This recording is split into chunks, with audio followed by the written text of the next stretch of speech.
said something earlier, like you took a job that was too big for you, and you knew it, and there's a part of me that, like, as I was listening there, like, I'm like, okay, is that an indication? Should she not take on things that are too big for her?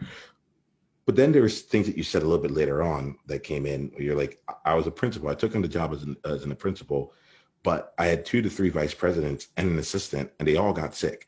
Like, what I got from there was, like, not only were you taking on something that was larger, like, than where you had been in the past, but the support system was there. You said I had no support system.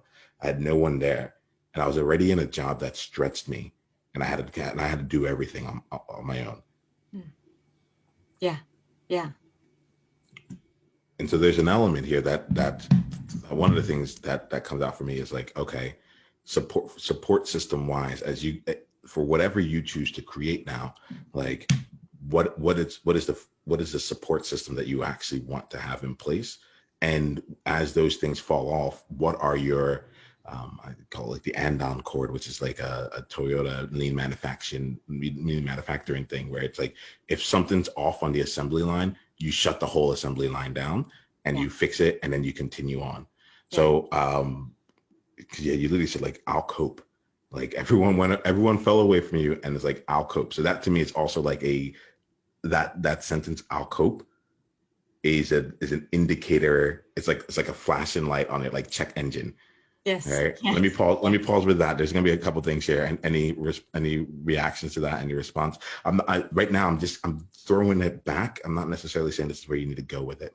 Thoughts? No, but this is really good. This is I love that, because that's definitely sort of things that I have in place, and some of it's a bit diffuse, and so this is going to be good to really make it more visual for me of putting on those brakes and going, that's it, stop, that's it, this is, you can't carry on like this. And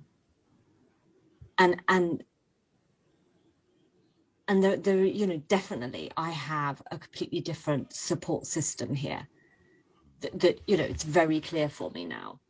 And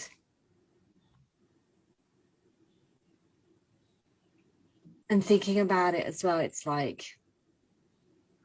and it's something that it's an aspect, now that you've brought it up, I am going to keep as a living place to go back to.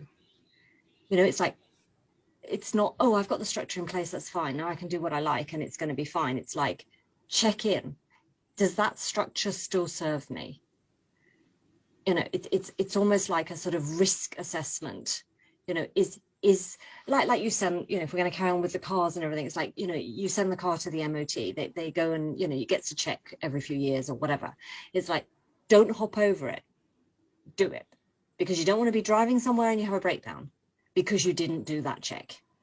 Yeah. And sort of, or check the oil, don't hop over it, check the oil, because you don't want an overheated engine because you didn't check the oil. So I think I really like that, because it's like, okay, that actually is not only something that is going to be good for me, but it will be good for my future clients to actually visualize and have a strategy even around. It's like it becomes a strategy, it becomes a check-in, check oil, check the oil.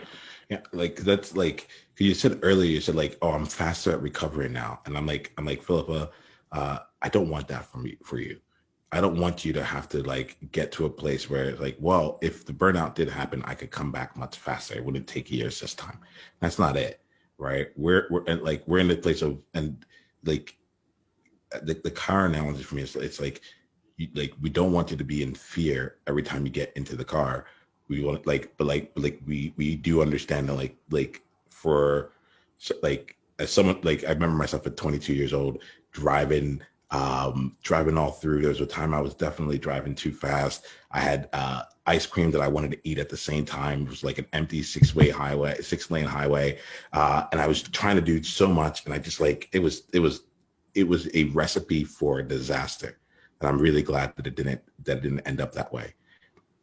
and it just changed the way I drove going forward. Now it's a different experience that you've had. I'm not trying to truly relate it there. And I will I think I'm going to continue sharing back some of the things that you said, like, cause I don't think that this is like here to be like, now look out for this, look out for that. That's not really the intent.